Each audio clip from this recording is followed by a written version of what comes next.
who are activists with children who may be putting themselves in danger of being arrested or aggressed against, maybe.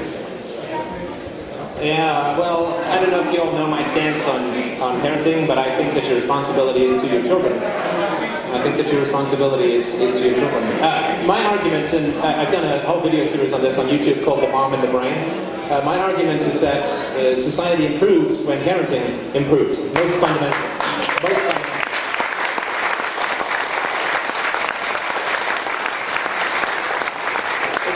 If you get to see my daughter this weekend, she's been raised. She's never had a voice raised against her. Never. She never will.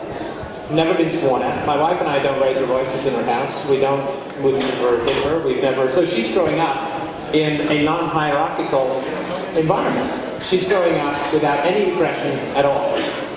So when she grows up, the idea is, it's not like a plan or anything, but when she grows up, she won't speak the language of hierarchy. She won't speak the language of coercion. She won't speak the language of control.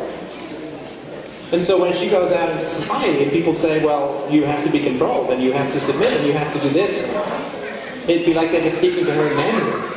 Like, she won't understand what they're saying at a very deep and emotional level. You see, we don't outfight the state, we outgrow the state, right? We raise people, we educate people so that a hierarchy makes no sense whatsoever, because they haven't experienced. If you don't experience hierarchy, aggression, and control within the home, how are you going to experience it with any legitimacy within society? So I would say that if you really want to free the world, treat your children peacefully and benevolently and with love and patience and respect. That is a mutual relationship. I learned as much from my daughter at 18 months than I've learned from anybody else in my life.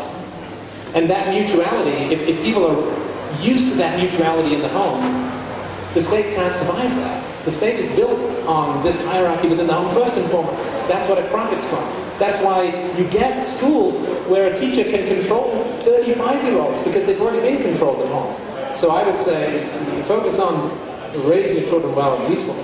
That's how we outgrow this historical monstrosity called the state.